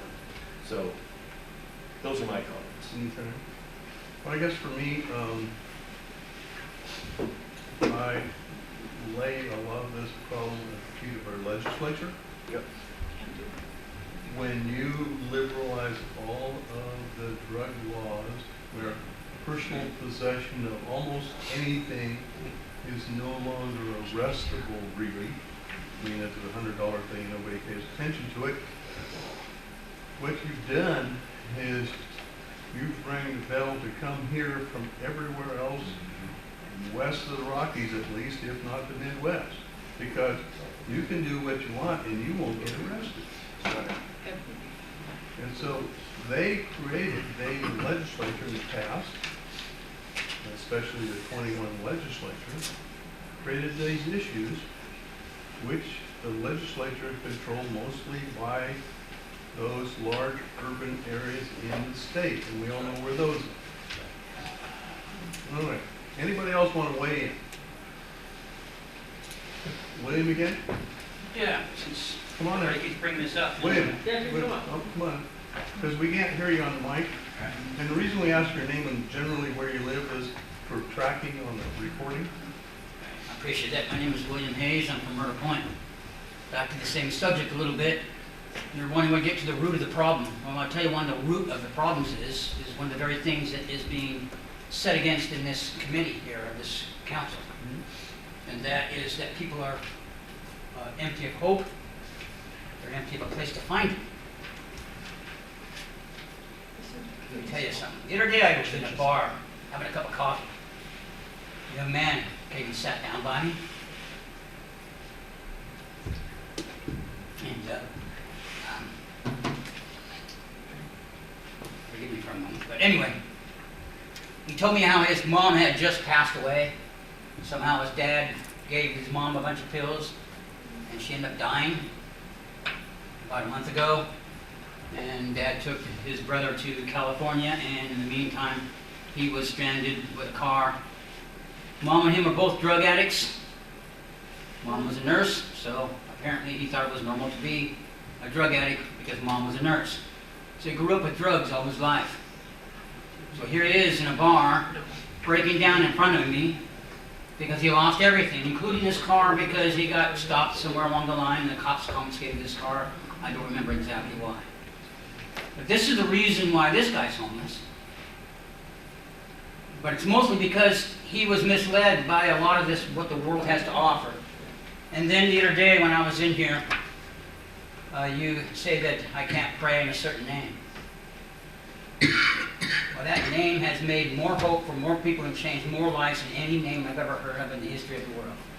And you all know what I'm talking about. That is the very reason why people in the streets are where they're at. Because we stripped that from them in the schools, we stripped that from them in our government, and even in public places like here. This is why they're like that out there, because they don't get to hear it. They don't get to know about it. It's not on their minds. It's not spoken in public. We're supposed to be embarrassed about it, to speak the name of Jesus in public. Let me tell you another story, real quick. This story comes directly out of the Bible. John and Peter one day were heading up to a temple. There was a man who was crippled. And in Jesus' name, they healed him. Well, they were sent before a trial because they didn't like him preaching in that name.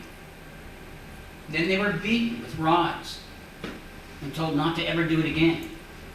They walked away rejoicing, thinking it was a great thing to be beaten for the cause of Christ, and they continued to preach it in his name in public places, even though they're told by authorities not to. This is the state of the church, who they are. They always want to talk about it. They always want us to pray in his name, because then they get an amen from those who understand and believe the same way, or two come in agreement. If you try to take that from the people which you're trying to, you already set yourself up, and you're setting our communities up, and that's why you see what you see out there. I know, because I worked out there. I've seen the people come to me later and say, thank you for giving me that hand up, and their lives were changed. I've seen those that were derelict, those who just want to be violent, and those who just like to get the freebies and do their drugs. But the bottom line in all that is, there's an empty place on the inside of them. There's no hope. They don't know what mercy is. They don't know what love is. They don't know what compassion is. They don't know how to be free because they've never been free. And they have no direction to turn to. And then you want to shut it out in these places?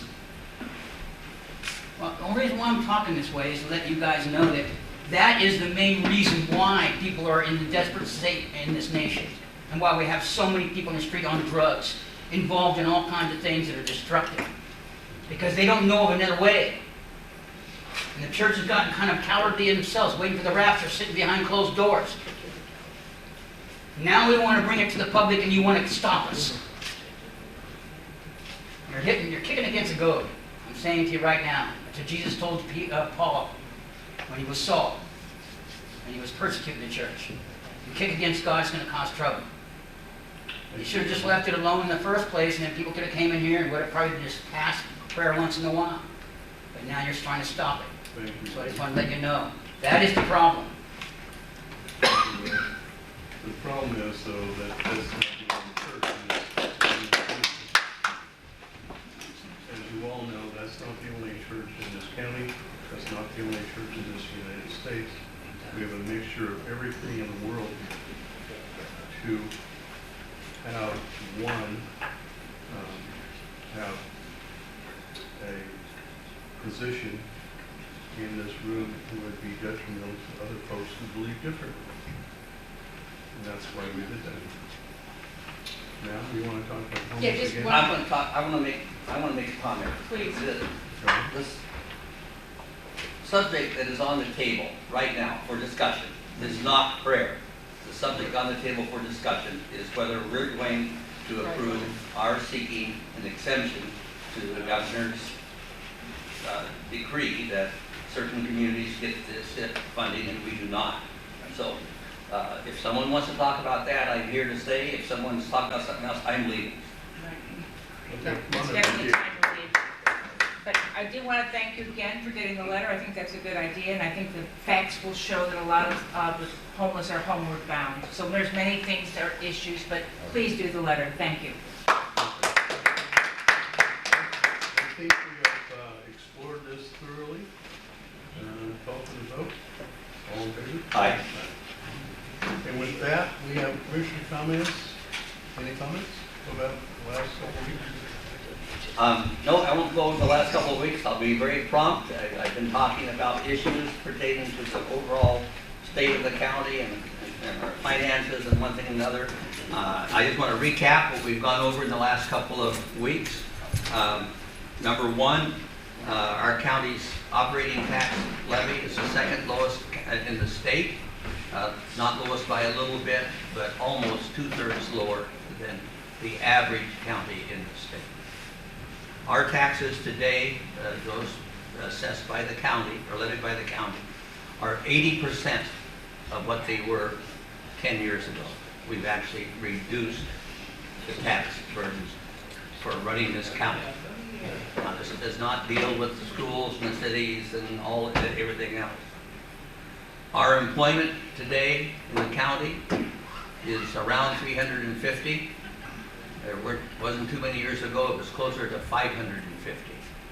Roads alone, not too many years ago, 59. Before that, over 100, I'm told.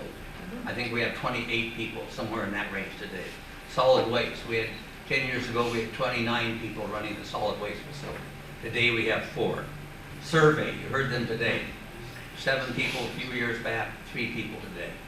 We're doing a really good job, in my view, of running this county as efficiently as we possibly can. Perhaps too efficiently, because there are some things that we need to be doing that we are not. And one of those being having a jail so that there are consequences for misbehavior in this county. And then I'm done. So we've had a lot of conversation around the homeless issue here this morning, and I appreciate that. It's a serious problem that we all need to address, and it's been a topic of some focus in recent weeks and days, particularly.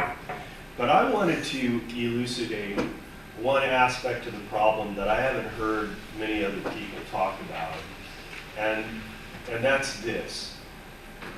Our county budget is run more or less 70% on outside money from the federal government or the state government. A lot of the state monies are actually federal monies where the state's a pass-through.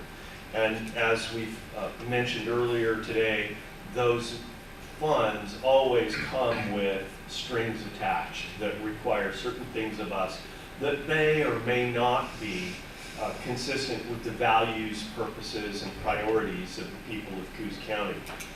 But that 70%, basically around, give or take, I mean, rough numbers here, but somewhere around $85 million a year coming into Coos County in order to help us run our county. $85 million, 70% of our county budget is federal and state money. Now, obviously, a lot of that money originates here in the form of income taxes. So I've mentioned, I'm glad it's funny, I've already mentioned exactly more or less what the number is that's coming back to our county budget. Anybody care to proffer a guess how much money the residents of Coos County paid in federal income tax in 2020?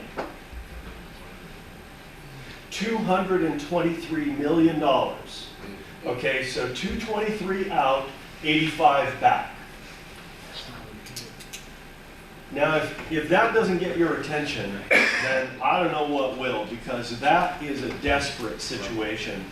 Imagine the prosperity that we would realize here, the ability that we would realize to deal with expensive problems like homelessness and deal with those in a proactive way that is defined and purposed for the benefit of the broadest swath of Coos County people and meets with the broadest swath of approval to deal with these kinds of problems. If we didn't have that tremendous, grotesque disparity, $223 million we send out, and I would challenge anyone to show me the over $180 million of additional benefit that we get from the federal government here in the county, besides those county operating funds.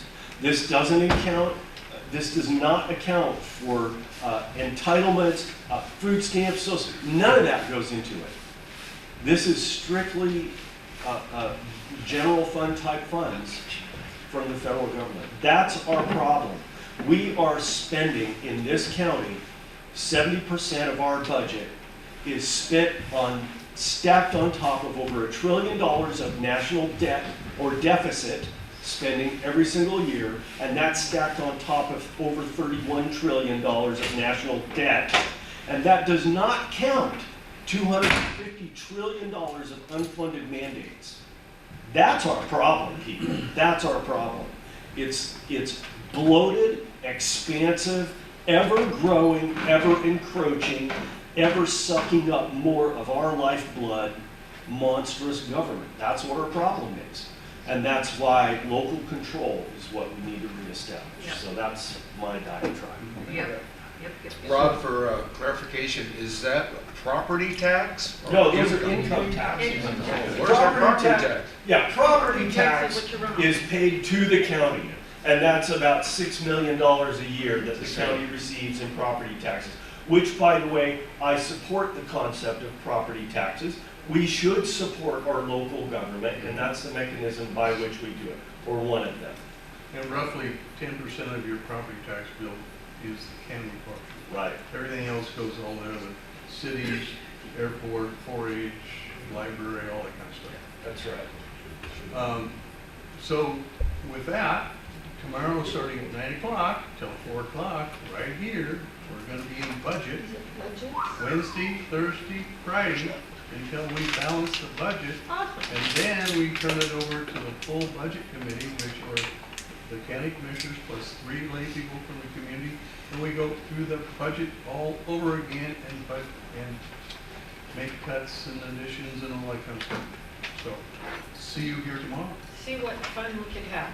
You said 4 o'clock? No. 9 for everyone else. 9 to 4.